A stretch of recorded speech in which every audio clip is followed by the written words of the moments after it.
The Fourth and Goal Podcast. That's all it is. But there's a lot of airspace to cover for Milroe. Still looking. Firing. Near corner. It's caught! Touchdown, Alabama! Strebler dials it up. End zone! Touchdown! They're going to snap it, and it's Trey Burton who throws caught. Foles!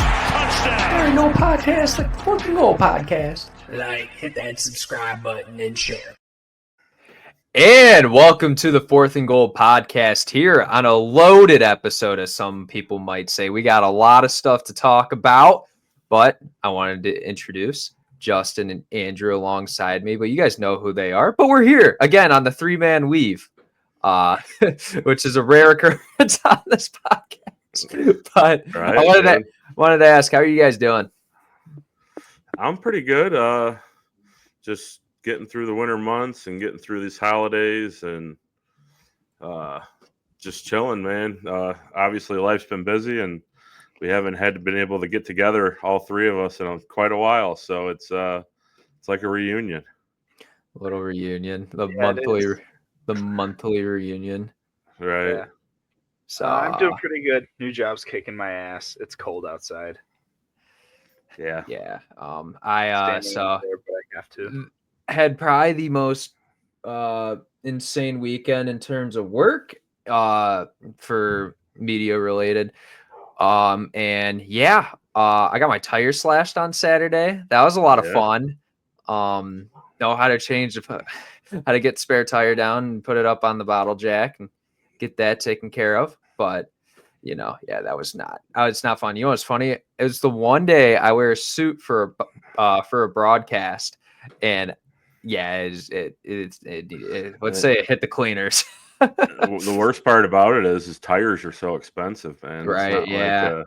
It's not like a $20 or $40 fix usually. No, it's like a couple hundreds. So that's fun. Luckily, it was only one. It wasn't all four. So. I won't air out the hotel or anything, but I had to deal with the police, insurance. It was just a fun time. You made it through, though. Yeah.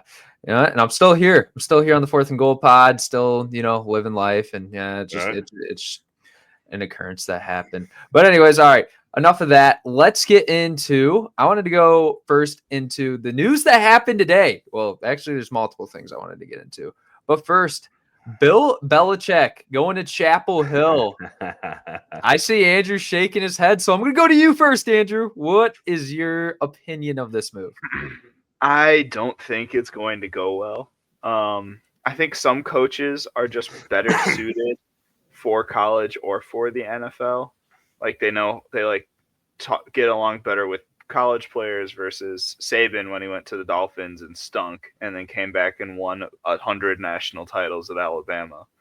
I just think Belichick's not going to know. Like, his way, the Patriot way, isn't going to fly in college. Like, players aren't quiet. The amount of money they're going to just be knocking on his door for, I think he's going to hate it. Justin? No, I think this kind of goes with a rant that I'm going to go on here in a little bit, but no, I think it kind of just aligns with what the NFL is now. Let's call it what it is. North Carolina, big donor, who's a grad from UNC, was one that spearheaded the efforts to get Bill Belichick in Chapel Hill. They got him there. I guess Bill Belichick has this big elaborate plan on how he's going to make North Carolina an NFL factory and turn it into an NFL-like program. Obviously, I think his son Steve will be on staff, probably running the defense. He's the head coach in waiting. Like, there's a reason why Bill Belichick only signed for 3 years. So Steve, when Bill decides that football is just not for him anywhere, I don't know. Yeah. I think Bill Belichick might coach until he dies. I think he's just one of those guys that can't not be around it. And I mean, and my conclusion of it all is that he's a guy that's won 6 Super Bowls. I mean, we can look at the records with and without Brady. I mean, that's obvious that he has a much better record with Tom Brady, but still most coaches would. Yeah, I mean, for sure. But still one of the guys that's considered by many as one of the best, if not the best, NFL coaches of all time. So if I'm a recruit coming out of high school, Hey, I get that letter from North Carolina, or I get an official visit to go see North Carolina. I'd probably do it just to see what's going on. I think there's going to be a lot of intrigue. Obviously, there's going to be some money that they're going to be using to back for their NIL collectives. I think it's intriguing, man. I think it could work. I really do. Sorry, when you said the money, there's this thing that What I it's saw. all about, dude. It's all about the money, man. Yeah. But on Twitter, there was this thing where it's like they need to get a fake casino on Chapel Hill, invite Michael Jordan, and just all that's going to go to the NIL collective of how much he's going to gamble. So, or they just Well. Scotty Scheffler to play him in golf because you know the story about Michael Jordan where he's like how he bets on golf. What are you most uncomfortable with? Scotty Scheffler says $1 million to NIL. No. But in my honest opinions about this is a big boom or bust hire. This will either set up North Carolina for the better or for the worse.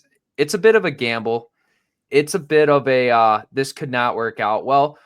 And Bill Belichick's never coached in college, right? Like his dad coached in college for a little bit. I get he was like an assistant on staff, but in terms of running a program or even being very involved with the program, this is his first time doing it.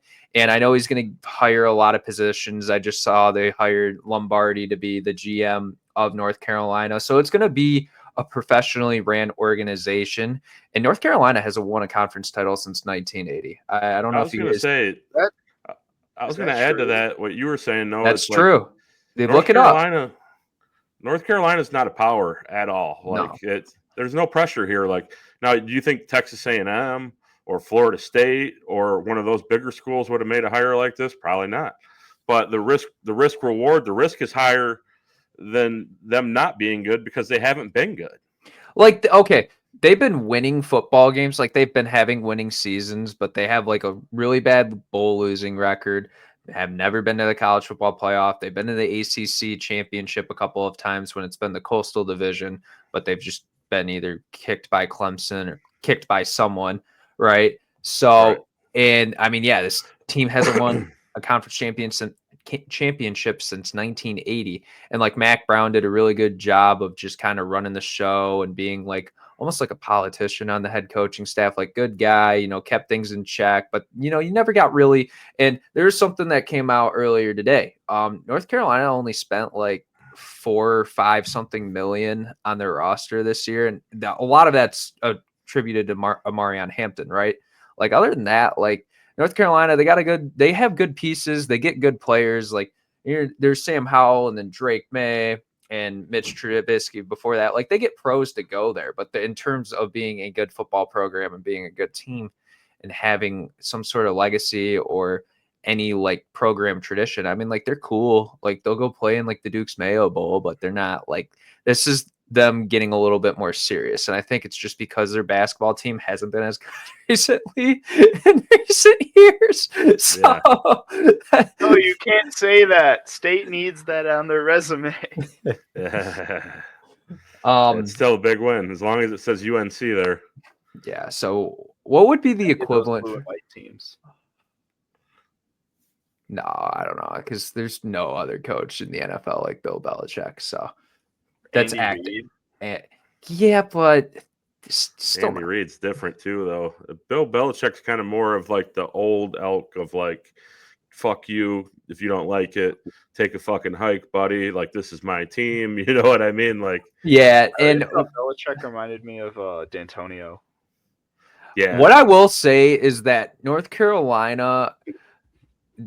Belichick, the one thing that he was able to do is identify talent in the NFL draft. Like it was almost like a little concerning what direction it would go, but it would work, right? So, people would make fun of him for it, but at the end of the day, well, didn't work in the end. Well, not when he didn't have a Hall of Fame quarterback backing him. Well, to be fair, when's the last Hall of Fame quarterback? What, Nick Foles? That's not.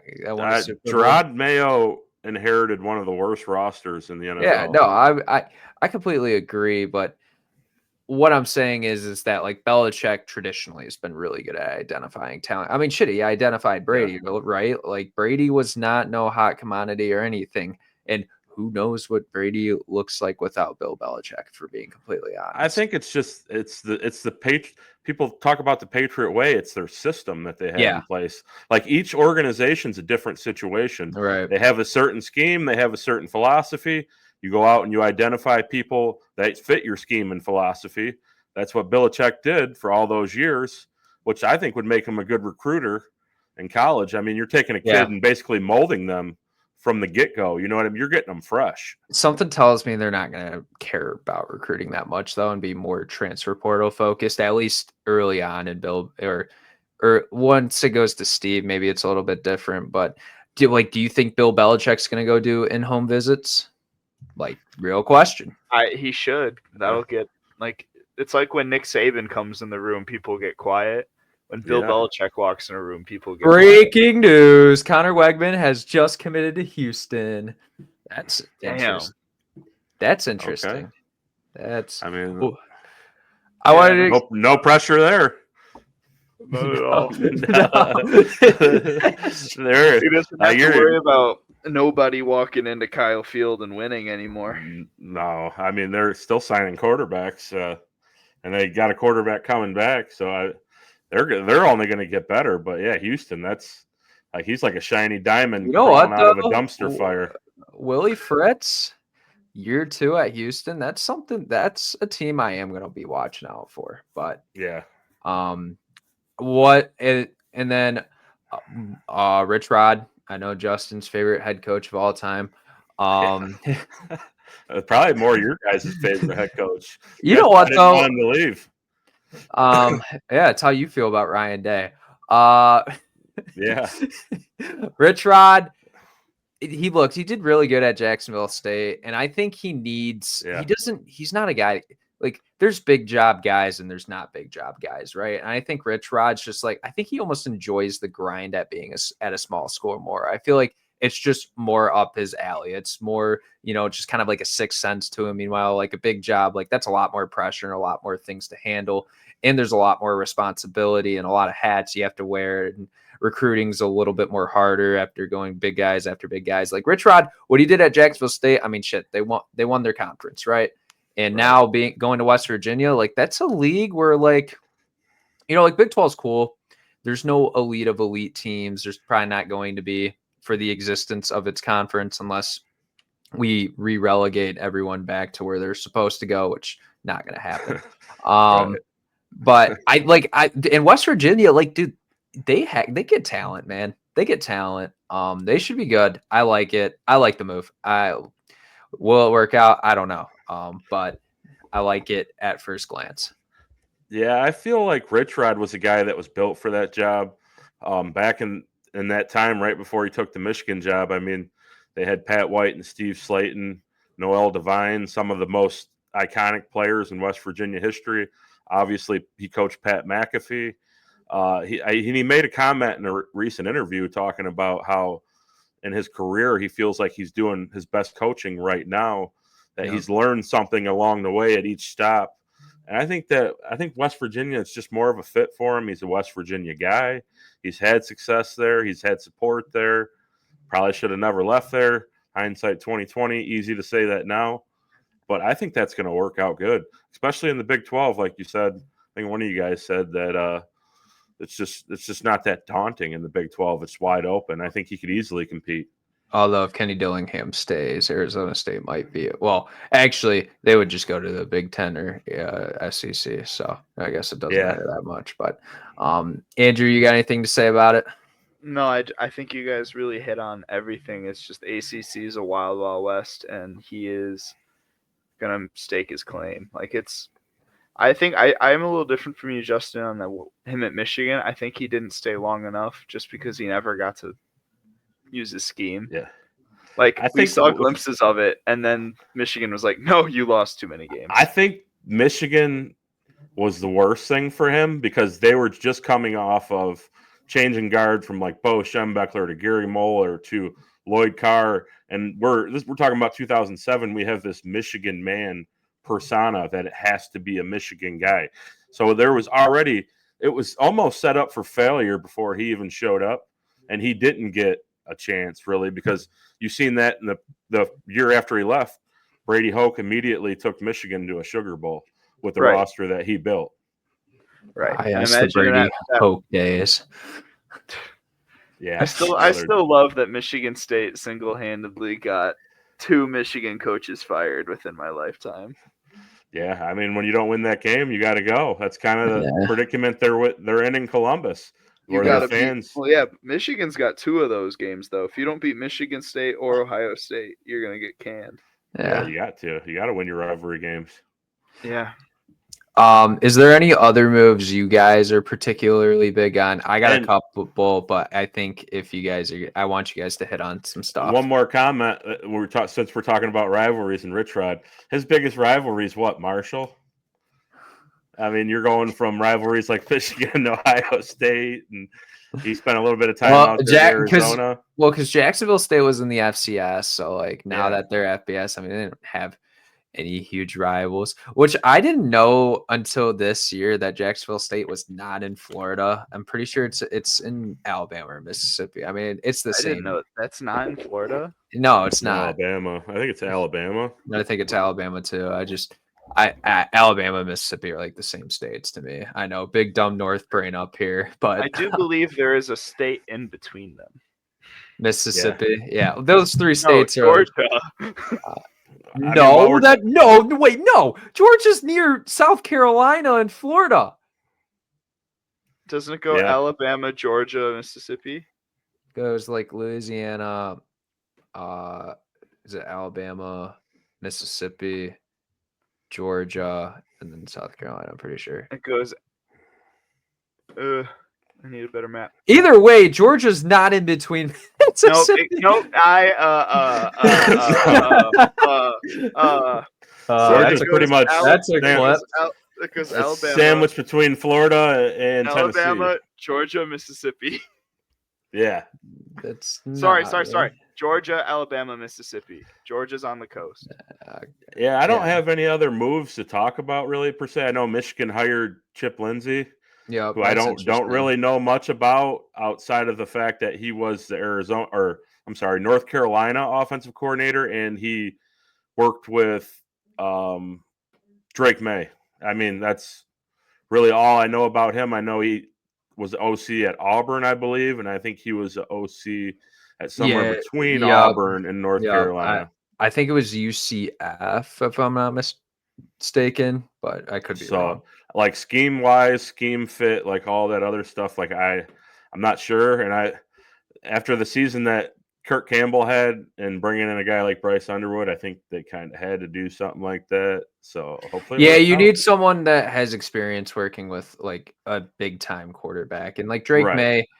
I mean, honestly, Drake May looked better with Phil Longo, but I think Drake May had Josh Downs, Antoine Green. Like, there's not other guys. Like, the receiving talent was better at North Carolina in Drake May's first year as a starter than a second. So, and we saw. I'm going to say the same thing that I said in our group chat. North Carolina offensive coordinators going to the Big Ten. I don't know if that's a recipe for success or disaster, but I also think it's a little different with Wisconsin. I mean, they kind of did like a complete 180 on their scheme, where it was like, oh yeah, we're gonna be power rushing to, oh, we're gonna try and run the air raid with a freaking Tanner Mordecai, which that was interesting. And this year they tried to go with Tyler Van Dyke. That didn't work.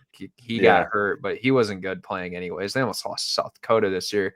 And then Braden Locke, bro. Like, there's a reason why he's hitting the portal right now. Right. I wanted to say Barry Odom to Purdue. I'm actually intrigued to see what he could do there, because if you remember UNLV before Barry Odom, like the past 2 years of Barry Odom have been really successful, making Mountain West championship appearances in back-to-back years, 8+ wins.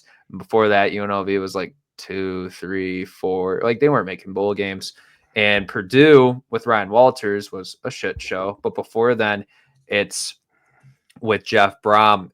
Barry Odom just brings something different. And I know in terms of the guy he's going to look for on offense, he's going to look for a guy with a really different scheme and a scheme that is hard to prep for. And that's what you need at a school like Purdue, because you ain't going to compete money-wise with these other Big Ten schools. Like, I think maybe Northwestern might have a worse NIL collective than you, but like other than that, a lot of it's attributed to your basketball. So I think that this is a good move for Purdue if they want to stay successful. And I like Barry Odom as a coach, man. Other than maybe what happened in September, which is crazy to think about in hindsight, which Saluka hasn't found a school, by the way. Still, he's been in the portal for months, but he's had a lot of time to go take some visits. I also don't think Saluka is very good, but Add him to the list. Right. Yeah. They're all rotting away in there. Yeah. So speaking of the transfer portal, what guy has entered that you think makes the most sense and has not made any sense at all to you? I'll go with you first, Justin. I think guys like Jackson Arnold, a lot of these guys at these lesser schools that are putting up big numbers. I mean, are we saying Oklahoma's a lesser school? Is that the complaint? Sorry, hold on. Jackson Arnold makes sense, and then I should have said ...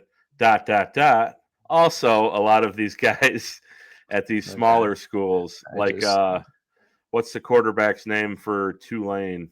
Mensa, yeah, like a guy like him, obviously, that has a chance to make a lot more money. The ones that don't make sense to me, the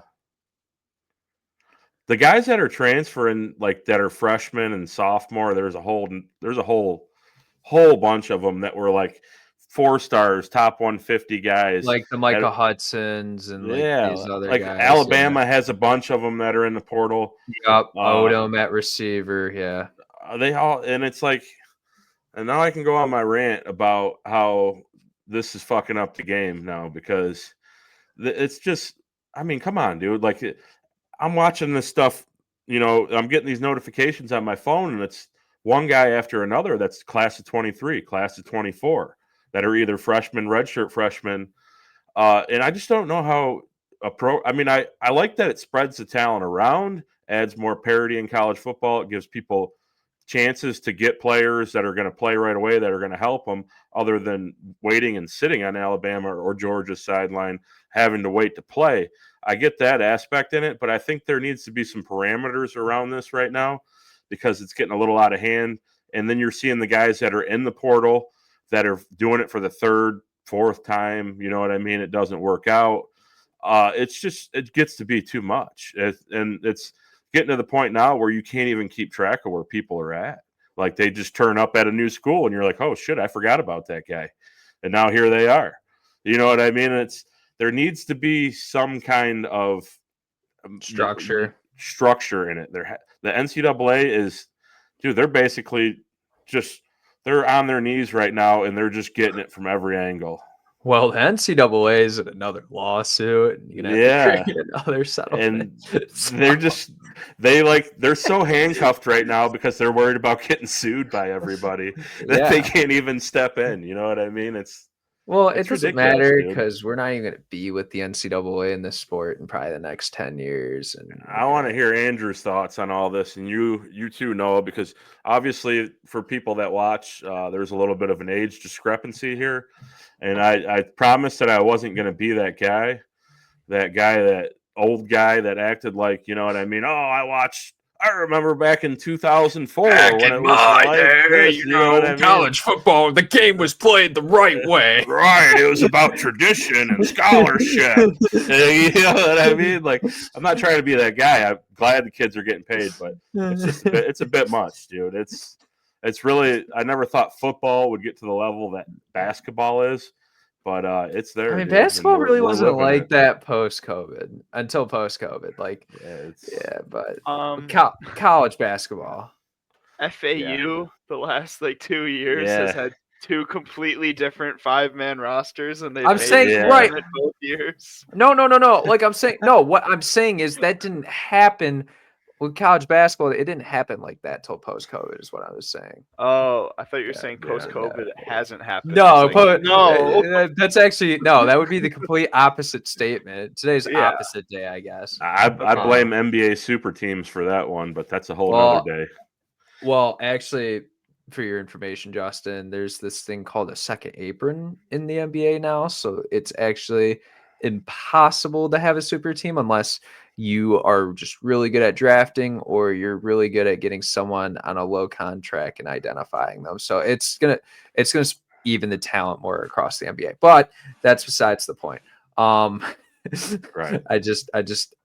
They like the CBA for the NBA actually did a really good job to like not make it where Kevin Durant, Steph Curry, Draymond, Klay Thompson can all be on the same team. So, but yeah. Anyways, Andrew, let me ask you first, and if you want to go in the direction Justin went, feel more than free. Well, I wanted to ask who is someone that you like in the portal? Like you're like, yeah, this makes sense. This makes sense. Now you could say the same guy, but the biggest one that stood out for me was Mendoza. Like that's my QB that I like so far.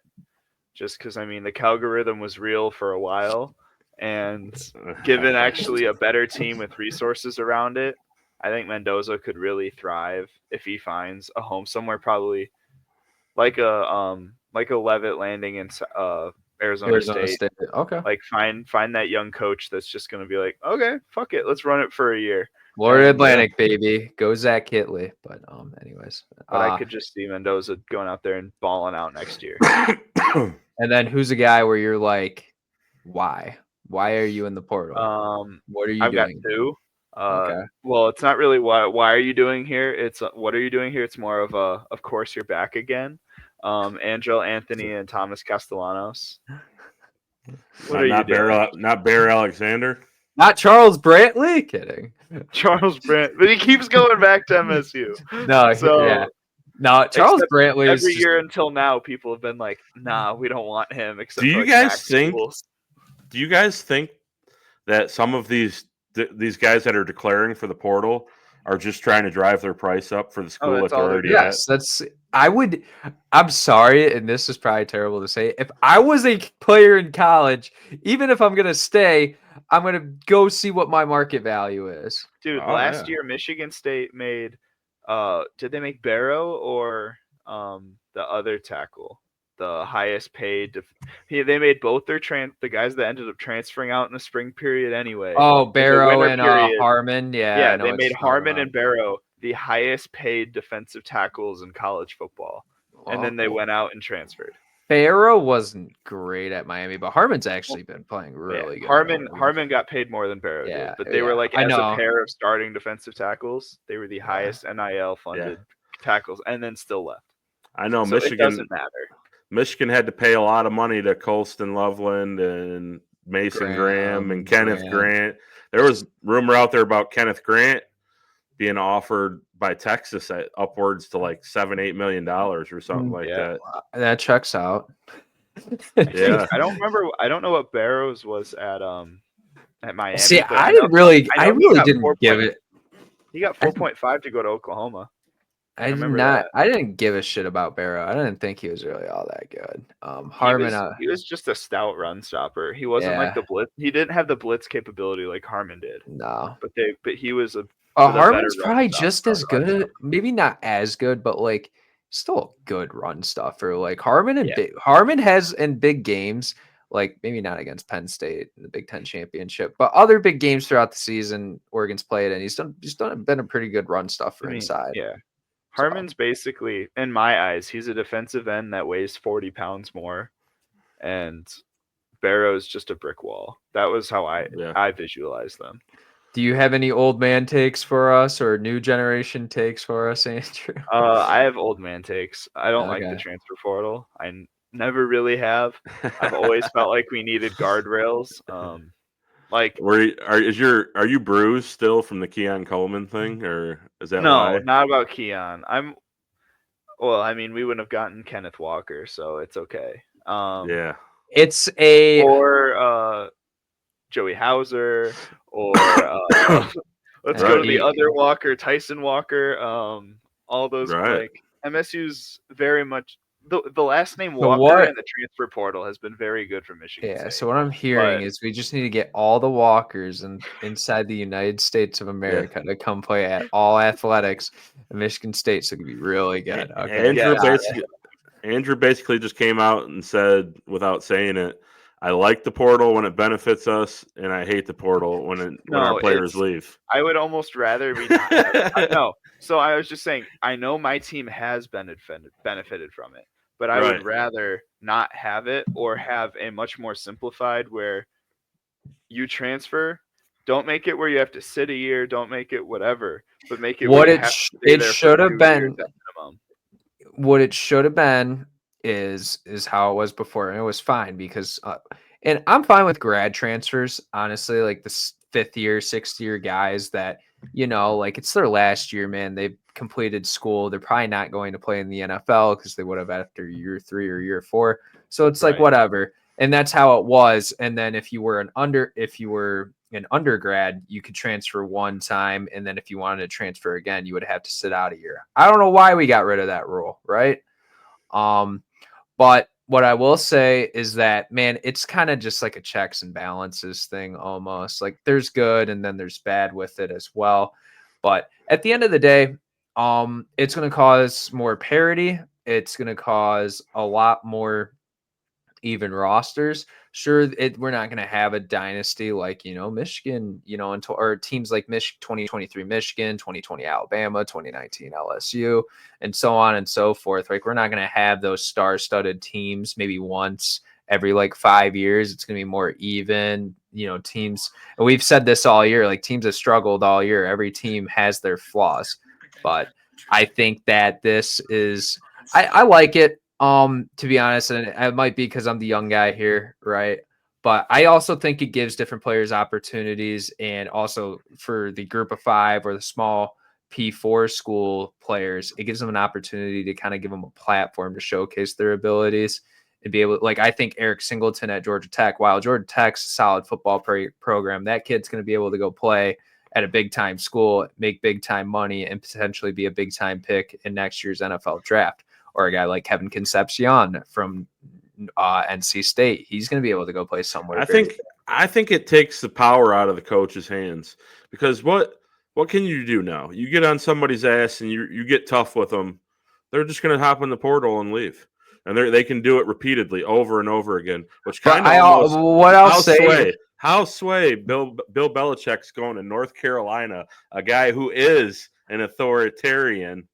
Do you want to hear in a college age where you can't be an authoritarian? Did you just prove my point, Justin, from that segment?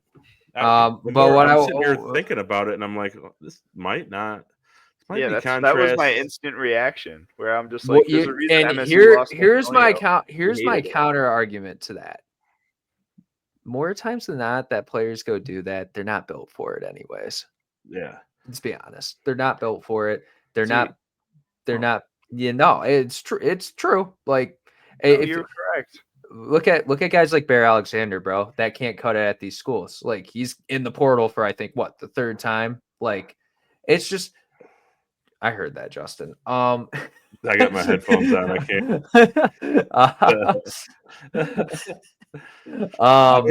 Look at a guy like Mac Jones, who waited behind Jalen Hurts, Tua Tagovailoa.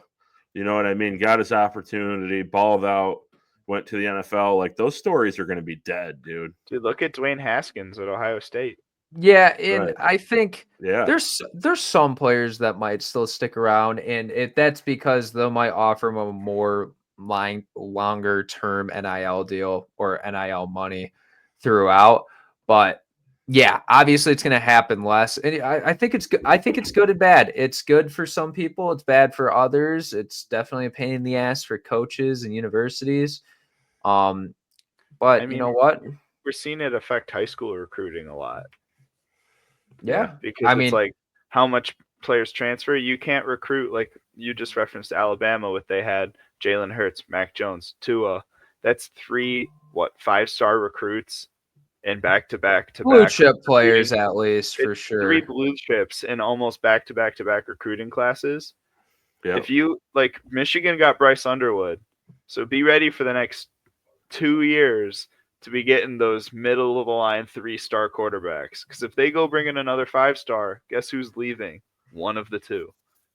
Yeah, I mean we're gonna see it with Texas. Every team in college football signs one quarterback each class. Right, but I'm just saying Typically. you're not going to get another blue chip because if they Right. upset Well, that's- Underwood, they're fucked.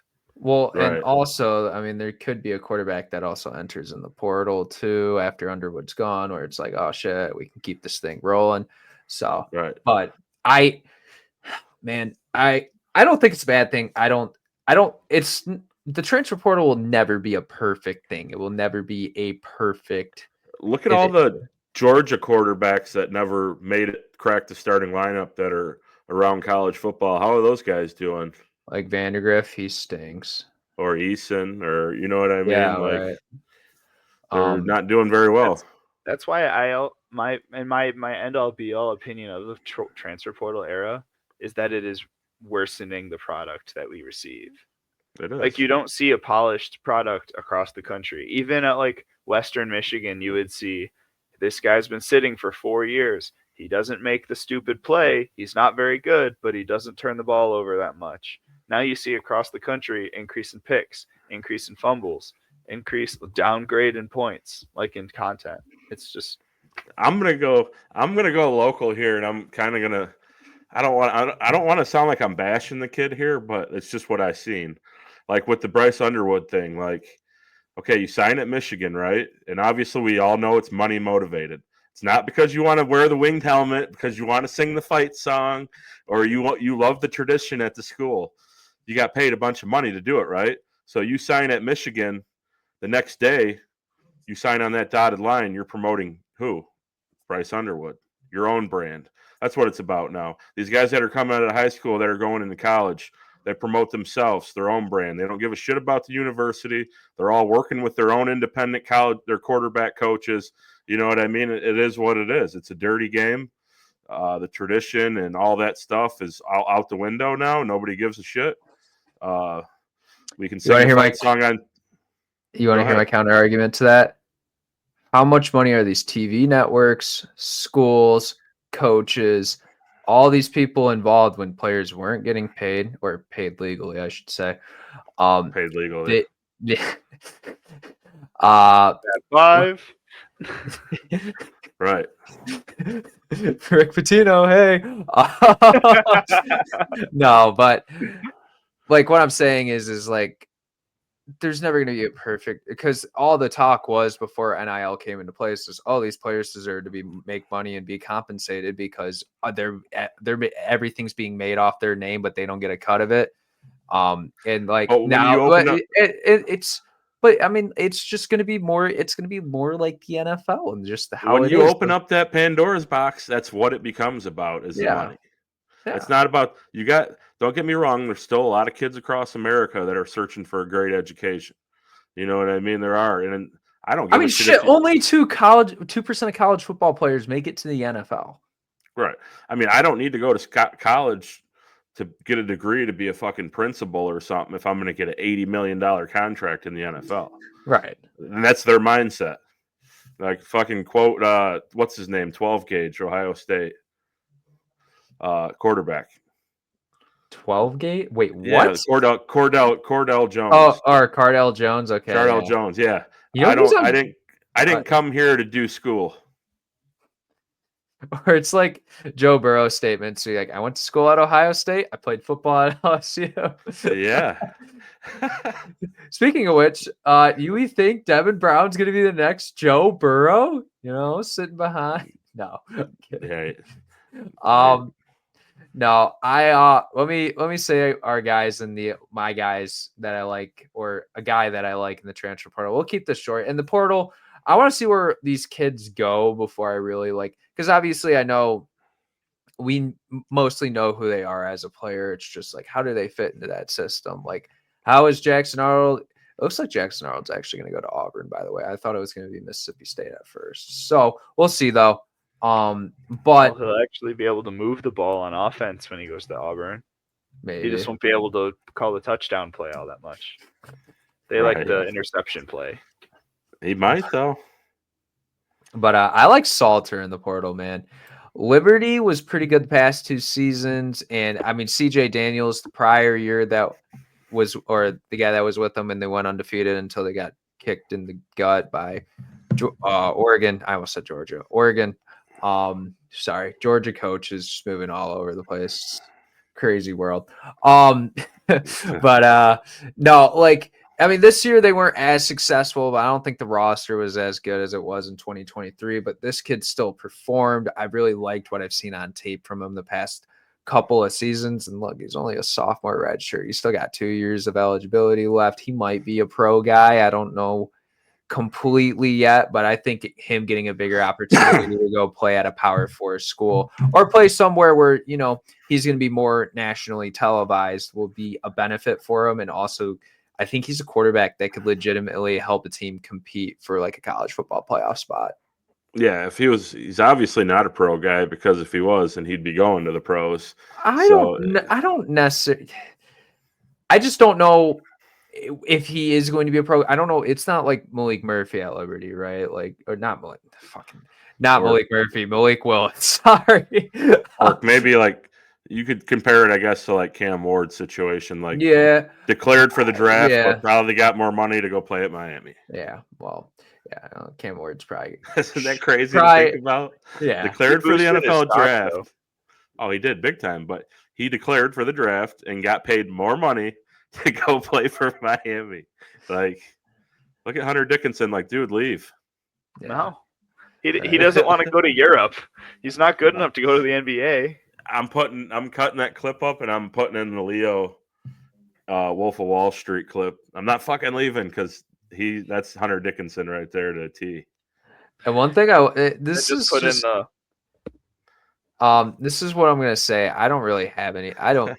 Hunter Dickinson. I'm not gonna put Right. any dislike into the portal, but what I'm gonna say is that for a lot of these college football teams, bro, don't be focusing on O-line that hard in the portal. Like, get a guy or two maybe that can help depth, or maybe a tackle that has a great frame and you think you can develop them in a year. Like I saw the Isaiah World kid from Nevada. Like that looks like an intriguing prospect, but it's like, bro, you're not. This is the only reason why Deion's not going to have ever a fucking good, like a really good team that's going to compete, because the game's won in the trenches, and defensive line is a little bit different. That one you can get in the portal a little bit more, but offensive line needs that chemistry.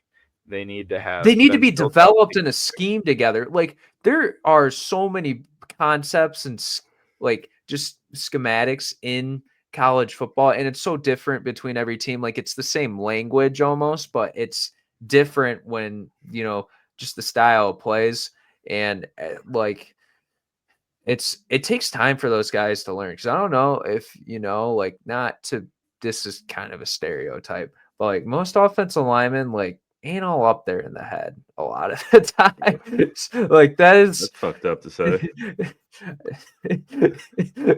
If we're being honest, though, I think that's just Heartland offensive lineman, dog. It might be. It might be. But I'm just. That might be a little bit true. No, but like what I'm saying is, it's like it's the most physical position on the football. It's the hardest. Offensive line is the hardest position to hit on when it comes to success rate. I can go down. I can probably print off a list pages long of 4- and 5-star offensive linemen that never panned out. Yeah. It's almost more ethical to just go into the portal and get guys that are already established, because you got 4- and 5-star offensive linemen that don't pan out to be shit. I mean, you saw that at MSU. We had 4 or 5 4-star offensive linemen. Look at one of them's playing. The left guard is a transfer from an FCS school. The center is a transfer from Oregon. Like, look at Michigan. Miles Hinton, 6'8", fucking 330-pound. He looks like a Greek god. Was a 5-star offensive tackle coming out of college and has underwhelmed to the max. Well, and that's just gonna happen. I mean, it happens with quarterbacks, happens with receiver. I mean, it happens at every position. I think it's more likely to happen at offensive line, but I feel like that's also just like probably like it doesn't get talked about enough that like it's a mentally challenging position. It's not like, oh, you're going to play a linebacker and you have your zone drops, you have your blitzes, and Right. then you have your checks. Yeah, obviously, like it's still hard. It's still complicated. I'm not saying that it's like necessarily easy. Like me and Andrew can go out there tomorrow and learn everything in Right. one day. Like it takes a lot of time, but I think offensive line, there's just so much stuff to remember. And if you make one mistake, I mean, your play's blown up. So it's gotta, yeah. So You know what were you gonna think say? is crazy? The amount of we were just talking about offensive linemen made me think how many Michigan, like the last 4 or 5 years, MSU's had no offensive line. There's like 4 or 5 pros right now in the NFL that were from those offensive lines, and I'm like, how the fuck did they get these? It's just sometimes assholes in make terms the of league? it's. I mean, this Yeah. happens in every position group. It's just sometimes it works out better some places than others, which is also why I like the transfer For portal. Brown, he fucking sucked at Michigan State. How is he a Well, starting offensive guard? yeah. What He the might have fuck? he might have got the right. He went and actually got good coaching. Dude, I've been watching this kid since he played at Western. I've been watching this kid since he fucking played at Walled Lake Western. He got good He's always coaching. just been a big body and didn't know what the fuck he was doing. There's but he was another- so big. Sometimes, but I mean, Dude, we're offensive- going back deep. We're going deep, dude. There's another kid at Western, right, Walled Lake Western right now, who's going to Washington State, who had like 150 pancakes this year. I think his name's Liam Vaughn. Yeah, You ever heard of him? yeah. Yeah, My he's dad an follows animal. Western pretty hard. But He's yeah, an he animal. was that Brown before when he was in high school. They made him play defensive tackle, and he just ate up 3 fucking offensive linemen every play. Yeah, He's just a huge human. dude, you see him at the high school. One more thing, though. Sorry to cut you no, off. you're good. You see these guys at the high school level. Like I know Noah's seen Bobby Kanka a lot this year. I went out and I've seen Avery Gatch, and I've seen these guys that are D1 linemen. And then there's just like, dude, it's grown men out there. It's like me walking into a 11 and 12-year-old little league game, and then I they don't go know if it's that much of a difference, but No, like, have you? and then they go to college and they get around other gargantuan humans like themselves, and it's like, oh, it kind of levels off. Maybe I'm not as good as I thought. I don't know if there's a team right now that was like it, but like my senior year, Belleville, their defensive line was 2 3-stars and a 5-star. I'm not surprised. Yeah, Like yeah, they because that was that kid that was what Damon his name? Payne. Damon Payne, yeah. He went to Bama. Yeah. One of the 3-stars. He was a fringe 4-star. He went to USC, and then they had another kid that I think he was a 3-star that went to. He might go to MSU. I don't know. There was a 5-star that went to Michigan State from Belleville too. Dobbs, I think his name was. Dobbs. Yeah. But I played track against those guys because they made all their defensive linemen play throw, shot put, and discus. Yeah. And they had me and 2 other guys that looked like me. And I'm like 6'1", 290 pounds. And that's like all of our starting throwers. And then across the line from us is Damon Payne, this fucking 3-star. And we're standing there like, what the fuck are we supposed to do? All right, this guy's about to launch it. Dude, our best thrower threw 44 feet that year. Damon didn't even do like the leap or anything. He just stood there and threw it fucking 53 feet. Right. Like, what are we supposed to do? Yeah. This is bullshit. He's huge.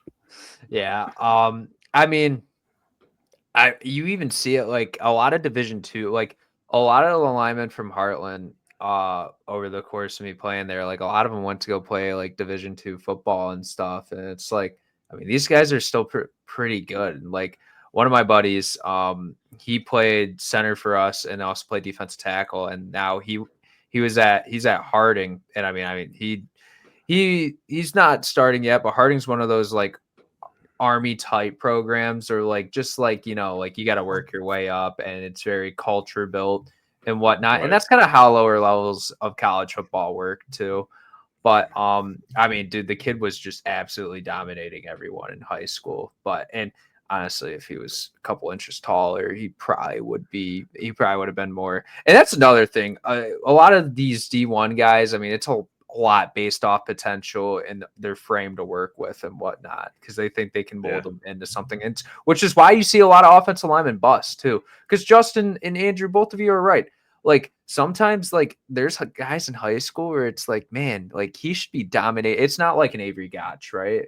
Like he's not just dominating every play. Like sometimes these guys are like huge, and you're like, I mean, like I see it a little bit, but this is a very potential based rating when you go and look at the high school recruiting rankings. Cameron Clark for Dexter. Yeah, like a lot of it is based, and we're not a recruiting podcast, so we just know some stuff. Well, backstory: Xavier Booker at Michigan State for basketball. Well, that was kind of stupid because he wasn't ranked before all of a sudden in number 1, and I think because they figured out who he was and they looked at his frame and went, that guy. No, I mean that kid. No, dude. When you look at those camp highlights, though, I mean he was the best player at those camps. You got to remember he played in a really small league. Yeah, too. yeah. Like he play in the international tournament. Yeah. So he was playing against like the 5th and 6th tier basketball players. Yeah. I mean, yeah. So it's. I mean, that's what talent evaluation's for. There's reason why coaches get paid to evaluate this talent and also try and develop it as well. I mean, it's just it's a system, right? And that's how it goes. It's the same thing in the NFL, right? I mean, you got to draft talent, you got to pay them, and you got to develop them. And more times than not, honestly, it doesn't work out. So. Yeah. I mean, we went pretty deep into that to get to that conclusion. I liked that topic though. That was a really good conversation. Maybe we need to go more into. I kind of like the free flow of this show. You know what I mean? Like it's more opinion based than me trying to act like my best impression of fucking Count Dracula, Mel Kiper over here and shit. Yeah, I think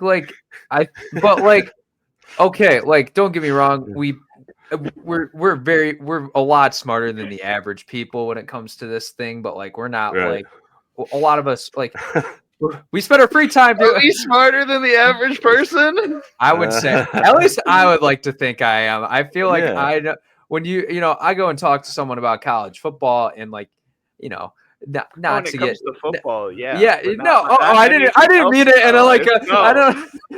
Yeah, I don't. I meant like when it comes down to this, where like we're not the smartest people, but we also don't get the smartest people are typically paid and compensated really well, and like this is one day. Like we're all still young. Well, Justin, you're a little bit older, but still young by a lot of states. We're all still young, and you guys are in your first stage. I'm in my second stage. And then there's going to be the midlife crisis stage. Then there's that third stage. Death? No, it's like isn't that what happens after 40? No, it's like 1 to like 25, and then after that it goes to like 41, 40, and then you got that last stage of your life. Where everything that started to hurt during that second stage just is really fucking killing entirely. You in that third stage, right? Yeah. And then your fucking testosterone levels are completely off a cliff, and you don't want to have sex no more, and yada yada yada. They have pills for that now. Right. Keep getting a lot of blue shit. You don't want to be hyper aggressive either at the same time, Right. All right. Do we want to let's do some college football playoff talk, and then we're gonna head out of here. Which we've talked a lot, and honestly, we're only doing 2 topics. I mean, we took that for 50 minutes. Fuck yeah, dude, run it. So the teams that get the buys, right? And I'm hoping everyone that watches that. Why is this doing this? I'm hoping everyone that's watching this podcast has seen the college football playoff bracket by now. But if not, the teams that got the buys: 1 Oregon, 2 Georgia, 3 Boise State, 4 Arizona State. But I kind of just wanted, and we'll go a lot more in depth into this next week, but I just kind of wanted to get first opinions, first thoughts, maybe even some sneaky bets you want to throw out there. So we'll go from top to bottom. So 5 versus 12, which the winner of this game will play Arizona State. Does anyone have a college football playoff rant before we Yeah. get into this? Okay. All right, Justin. I can go. Okay. Yeah, I think Texas. You look at Texas's path. I mean, I don't think Clemson's very good. I think they can definitely smash them. Then they move on to Arizona State. I mean, they'll see some competition in the semifinals, but I think their path is clearly the easiest to me. Boise State. I'm not going to hate on Boise State, but they haven't played up to the competition. They did play Oregon. They played Oregon. So before I move on, let me throw that out there. But they're really going to be tested here. Georgia down to a second string quarterback. They could be in some trouble. I think, honestly, and like my sneaky bet, like, dude, I think SMU can go on the road to Happy Valley and win that game. Obviously, a 6 versus 11. James Franklin completely shits the bed when it comes to big games. It's his calling card. That's why we call him Lame Brain James. When they flare up, it's like, you know what I mean? Like somebody, like they're seeing somebody, like he's seeing somebody that banged his wife on the other sideline or something. You don't know what to do. You know what I mean? He can't win the big games. He is the worst coach in college football when it comes to top 5 games. Not that this is a top 5 opponent, but it's a. But SMU. Oh, okay. Real question, since I asked if you were going to go on a rant. In terms of the selection committee and stuff, you think it should have been SMU, or do you think it should have been Bama? I'm SMU. The talent wise and knowing what Bama has, caliber player, makes me want to say Bama, because I do think that they've obviously played the tougher schedule. They do that loss to Vanderbilt and Oklahoma. Now, if they wouldn't have lost to Vanderbilt, all right, so say that they didn't lose to one of those schools. Yep, I think Bama would have been. Well, no, they would have for sure been in. You can't expect, like, SMU, they lost to a Clemson team that's in the playoff and a BYU team that's still a top 25 team. Now, and the counter argument for Bama is they have the win over Georgia, right? Yeah, but they haven't. They've lost to 3 unranked teams or 2 unranked Well, teams. yeah, and then Tennessee. Well, and they got thrashed by Oklahoma too. It's not like that game was close. Yeah. But like my thing is like I'd rather you can't expect to lose to 2 barely bowl eligible teams and expect to be in. Like I get maybe one makes sense, but like 2, like Georgia's in it because their losses are to Ole Miss, which is a good football team, and honestly, I would think should have been in over Bama. You want to know where Bama would be validated? Oh, we should have got in. If they go to Happy Valley and they lay an egg and they get their ass kicked, I think, because I'm looking at it, and so you said, hey, Noah, you come up to me and you say, hey, do you think Alabama can play with Penn State? I'm going to say, hell yeah, I think they could beat Penn State. I also think that SMU is severely underrated. I know they lost an ACC championship, but I still think there's a sense of competition with this team. They've never been out of a game yet this year. So, and I like Penn State honestly surprised me in that Big Ten championship game. Like they hung with Oregon, man. I was very surprised. I know we didn't do a conference championship breakdown. Let's be honest, like they mattered, but they don't.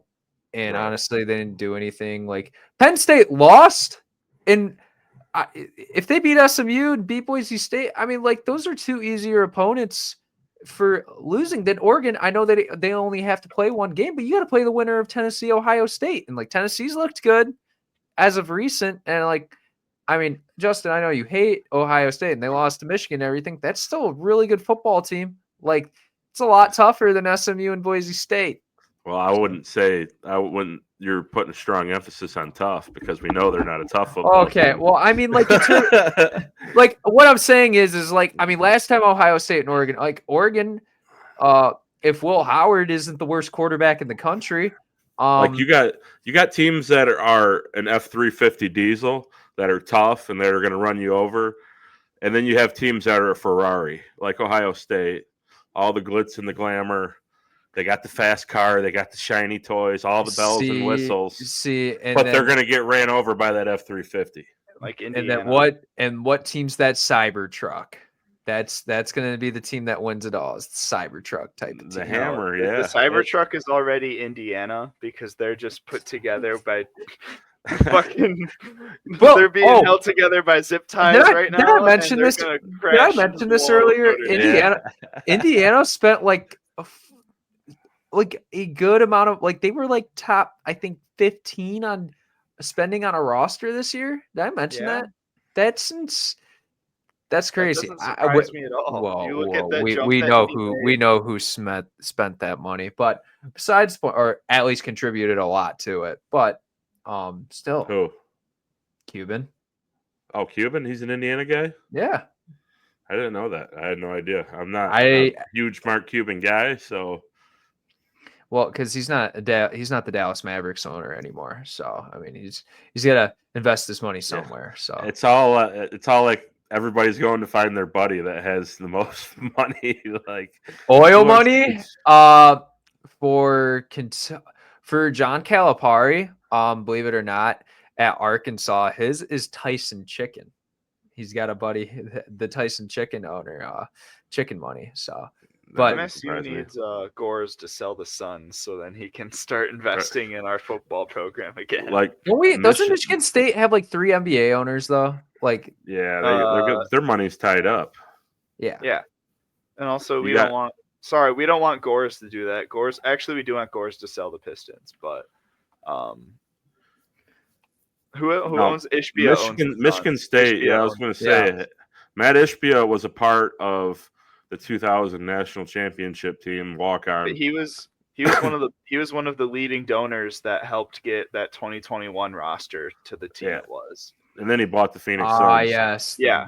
The Mel Tucker days. Oh, such a great time. He was like Mel Tucker's biggest supporter, and then he went and bought the Suns and couldn't help us anymore. Yeah, I think he did build the Izzo football building though. Yeah. He donated which makes no sense.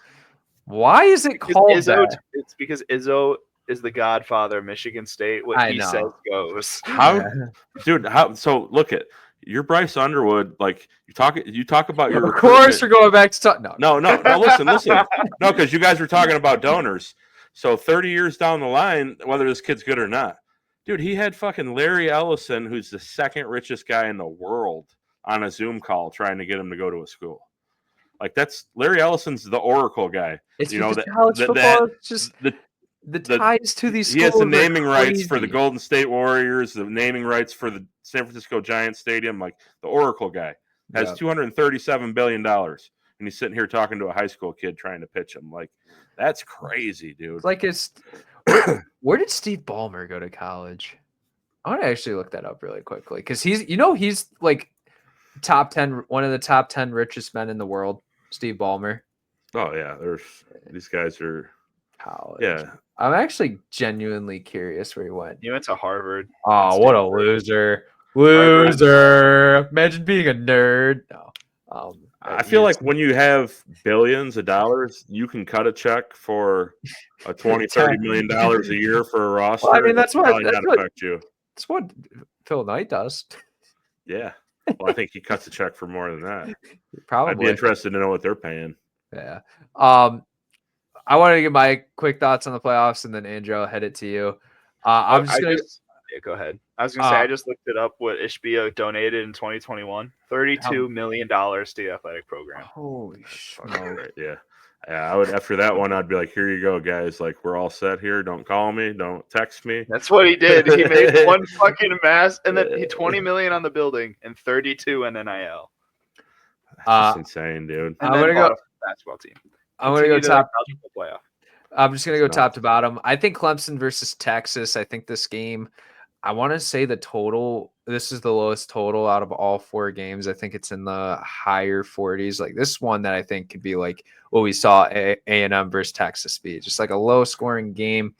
I don't know what the fuck Clemson is. I'm not a big Cade Klubnik guy, but Quinn Ewers has honestly been a little disappointing this year as well too.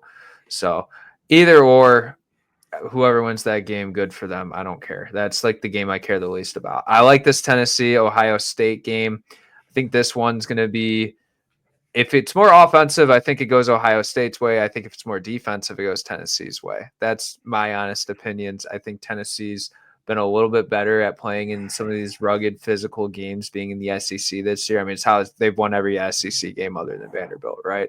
So I think that's how it'll be. SMU, Penn State. Sounds like Ohio State's kryptonite, playing rugged physical games. I mean, am I lying? No. Not at all. Not at all. But SMU, Penn State, this one could be good. It could get ugly. If Penn State plays how they did against Oregon, they'll beat SMU. And that's kind of the recipe they need. And then they'll play Boise State. Probably. If they don't go to the semifinal, I think it's a little disappointing. But like to Justin's testament before, big game James, but not really big game James. So yeah. Also, and then you can say the same for Sark. Nah, big game Sark's a thing. No, when? I mean, Bama that last year. Bama, Georgia this year. He's got banged out by Georgia twice now, and yeah, that's true. Big, I mean, big games, little Sark. but he does even when he was at Oregon. Yeah, they lost to Washington last year, and I'm willing to bet you that Texas probably had a better roster than Washington last year. But dude, even when I he was at really Oregon, liked that one. games. That Washington roster. It wasn't a bunch like in terms of like pro talent. That roster was probably better at Texas, but I really liked that Washington team last year. Yeah, I don't see Sark. He doesn't have a signature win for me yet.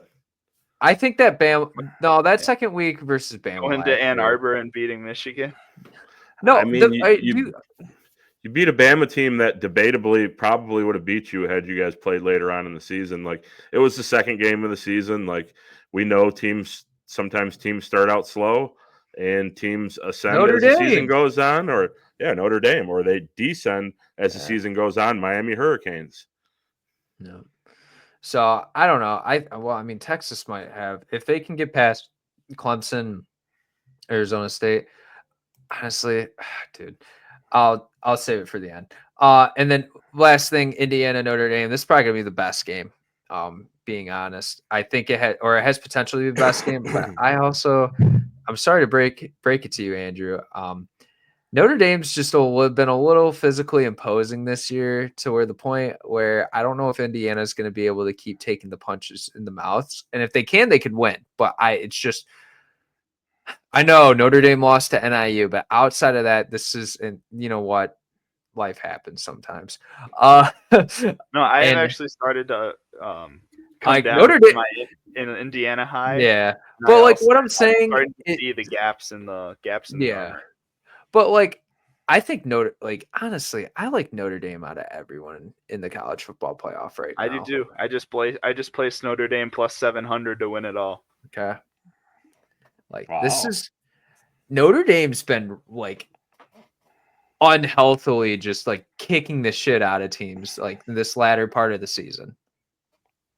Yeah. No, I agree. They've obviously been one of the hottest, if not the hottest team in college football right now. So I think Penn State did get the easiest draw, but I think Texas has the best chance. Oh, that's what I wanted to say. How the fuck do you lose the Big Ten championship and you have the easiest fucking path to the semifinal? It's because of so I was listening to a podcast earlier on this. It's because of the rules of the bracket. Right. No, like I get that, but why play these conference championship games if that's going to be the case? Because Oregon, yes, they have the first round bye, but at the same time, they got the one of the two harder opponents. And I think this one was a little bit weird. We expected the Mountain West. We didn't expect a group of 5 conference to be, a first round bye. So, but I do think they need. I think they should add. What is the music playing in the back? I think we should add something like the NFL playoff, where it's you get in and then we reshuffle. Yep. Like I think that's what we should get. Take top 12 or the conference champion, move them up, whatever it's got to be, like it was this year, and then just reshuffle them. You know what I said? Like what's it? SMU should be in Oregon's bracket. You know what I say? What? go back to the BCS. Yeah, No. right. No, that was a No. problem too. I think we should have gone to 8. Yeah, a lot of people just don't like the fact that there's a bye week. But I also don't want it to go to 16 at the same time. I don't know. 8 is good. I was honestly fine with 4. I know the whole Florida State thing, but everything before, I know there was the TCU thing the first year, but like if that's a 2 out of every 10-year problem, I'm cool with that. Like, I think we should have started the college football playoff in 2013. why the year we won the Rose Bowl? Yeah. No, because I wanted Florida State that year. I was like, give us Florida State. Auburn was really, but Auburn was offense. really good that year. What was that? The Jameis here? Yeah. Jameis against what was his face? Nick Marshall. Calvin Benjamin. Yeah. Yeah, but I wanted Florida State, Michigan State, BCS national title. Well, instead we got to kick the shit out of Notre Dame. God damn it, Notre Dame! I hate you. Anyway, yeah, I'm not salty that we got fucked by the refs. It's okay. It's also 10 years ago. Over 10 years ago. I was excited. Okay, it's my childhood. I'm nostalgic, angry. I know that was like was one of the first years I was into football, and Michigan State was good, and then I've been kind of disappointed. You were fucking damn good. You saw one of the outside of like 20, some of the Bama teams in 19 Georgia. That was probably one of the best college football defenses you'll ever see. Yeah. Is there anything you wanted to hit off on the playoff, Andrew? Not that we haven't already said. Penn State is lucky as fuck. I really like Indiana. I think they have not Indiana. I'm sorry. Other school in Indiana, Notre Dame. I really like Notre Dame in this bracket too. I think Georgia and Clemson is a really good draw for them. They match up pretty well, and I don't know. I feel good about. I have no complaints against the bracket, except that Penn State should not have had such an easy draw. The last time this happened, when you guys are going to say, oh, he always goes back to Michigan, but Michigan had the draw against TCU, and everybody was like, oh, Michigan got lucky. They got TCU. True. Went out and lost. Very true. True. Then they went out and lost that game. And then that TCU lost to Georgia by like 60. Them. You didn't have their plays. Does that mean have their plays? So of course you weren't going to beat them. Right. We lost our Connor Stallions, our MVP. That was before then. That was the game Connor's come out and said he didn't scout TCU because he didn't think they'd make it in. Yeah. So then you guys went to the game and were like, we don't know their plays. We're prepared for Georgia and shit. Now here we are against TCU, like just winging it. Yeah. And they just said, okay, defensive. We're gonna put an edge rusher. That was probably the worst game that your guard. It's probably the worst game Harbaugh coached and JJ McCarthy played though at the same time. Time. Well, actually, I won't say that's the worst game Harbaugh coached at Michigan because I guess there is the 20, but in the 2020s, I think that is the worst game. Yeah, I was gonna say 2017 Michigan State's probably his worst coached. That game with JJ McCarthy was like phases. Yeah. Like phases of horrible, flashes of greatness. You know who that phases of horrible. You know who that really reminds me? That was growing pains. That was such severe growing pains. You know who that reminds me of? Actually, kind of two people. Malik Murphy. I wanted to make a transfer portal joke, but also Michigan State joke. Aiden Childs. So Anthony Richardson right now. Yeah, he throws the best ball I've ever seen, and then his next throw is 30 yards into the keep in mind Anthony Richardson's like 22, 23. He's not going to be perfect. No, I know, but it's just crazy how he has like I've already made my I think young quarterbacks are criticized way too much in this fucking league. It's not like he's like 26, 27. I was just giving you an example. Goddamn. No, I'm not mad at you. I'm not. This is not directed towards you. This is the NFL. This is the NFL media. These are these fan bases, bro. Like shit. There are quarterbacks that are older than Anthony Richardson in college, and Anthony Richardson the fucking NFL. Want to win, man. Quinn Ewers. Okay, so before we end the pod, I have a question for you. No. For who? I don't care. Both of you guys. Don't care. Is this is it's about Texas and the Ewers situation. Yep. Ewers has mostly stank the last several weeks, right? Yeah. Like he's been pretty bad. Is this during their break in between now and all this? Do we see Do No. we see Manning? Do we see No. Arch? I think there might be some packages in play, but I don't think I we're gonna. feel like if Texas really wants a chance to actually win this, they say, Arch, here's the keys. I You're think playing this whole thing. Okay, but I think that rope will be short. Because I think it's gone. wasn't Sark the offensive coordinator at Alabama when they made the switch in game to go from Jalen Hurts to Tua? But I mean, he's done it before. I think the rope's just gone. Like if Ewers doesn't play that SEC title game, Texas wins by 3 touchdowns. And what sucks is like Ewers has been or Ewers, whatever. He's had moments in his career, like the first like month of 2023, we thought he was going to be the greatest thing since sliced bread, and he wasn't.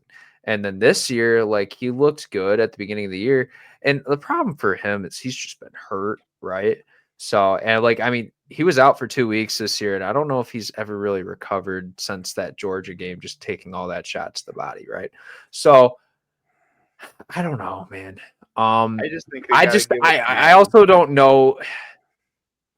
That would be very, very, very in terms of confidence for Arch Manning. It either really set up his career for success or it really it dwindle a lot of I was going things. to say, think about it for next year if they want to go to the playoff again and they're having Arch be this first year starter. Well, Arch should start. Quinn Ewers is not playing for the Texas in 2025, whether he goes pro or goes to the transfer portal. If they let Arch play in the playoff this year, that's to at least one game, probably 2 games, if he plays well enough, of high level quality game experience. Like he didn't play any big games when he was starting for Ewers when he was hurt. No. So like these games could be huge in his development. He goes in next Sark year. Did try to throw, if you remember in that first Georgia game, he did throw Arch in for a couple of series, and that Georgia game was just drugs for Georgia's defensive line. But yeah. This is true. All right. Do we got anything else we wanna hit on? You want to talk about that Arkansas game last night, Justin? Oh man. Dude, talk about a game of runs, bro. Michigan opened up and had a 15-point lead in the first half. Arkansas cut it back to within 2, I think, 3 or 4 before halftime. And then Arkansas ran away with it and was up by, I think, up to 18 points. Michigan came back. Ultimately, Arkansas won the game. But, yeah, that was an awesome game. I think I've said it in the preseason. I think Michigan is a tournament team. I'm not going to sit here and say that they're a Final Four team or that they're going to compete for a national title. I think they're a solid team. Arkansas, also a good team, probably the most athletic team that I've watched so far this year, myself personally. Watch Colorado. I was going to say I haven't watched a ton of college basketball, so I'm not really going off a lot. I don't go really deep in it. Like I watch Michigan State play as much as possible. But I honestly don't get really into college basketball until like when conference play starts to get like February typically. I would say if you want to watch some it'll make you happy old school basketball, watch Colorado. Yeah. Michigan they play the game the way it's meant to be. Like they're aggressive, they push, and they're just fucking flying. They're all try hard guys. I don't know if you guys on their roster have watched Michigan at all this year, but like as far as like pro potential goes on their roster, like Danny Wolf, like legit 7 foot, like can carry the ball up the floor, can take a guy off the dribble, can shoot from deep. He had 9 assists in the game last night. That's a 7-footer, dude. And that pick and roll with him and Vlad Golden is kind of a little deadly. But yeah, I mean, I'm kind of getting into my college basketball mode right now. I've actually been watching. I don't have a team to watch in the playoffs, so yeah, I've been watching some NBA when I have the chance to. I've actually been kind of tapped in with it this year, so yeah. I will say watching Michigan makes me a little jealous of your guard play. I mean, you guys got the veteran guards. Not your point guard play. It's the wings that you guys have. Just your ability to put basically so many guys out there and just play well. I'm like, we have Jace Richardson and Jaden Akins. That's kind of the hypocritical thing. Jackson Kohler. Not Jackson Kohler. What the fuck's his name? Fridler. So isn't that the hypocritical thing on my part by completely bitching about the landscape of college sports, but I get the benefit from my team, which is all transfer portal? Yeah, because if Dusty May showed up and went, "Hey, FAU, I'm taking your best players with me." Right. Yeah, I'm going to grab some other. He went and grabbed all his James Madison guys and brought them to Indiana, and then grab some other guys from a couple other places as well. Yeah. So, all right, I think that's going to do it for us here. Make sure you guys like, subscribe, and share. Follow us on our socials and follow us on TikTok before you can anymore at 4th and Goal Pod. Jeez, man. But yeah, we'll do an NFL episode. It looks like are we cool for tomorrow, guys? Yeah. Yeah. Okay. Yeah. All right. Well, I guess we'll see you guys tomorrow. And yeah, whenever you're listening to this, make sure you just enjoy. You have a great rest of your day or night. And that's all I got to say.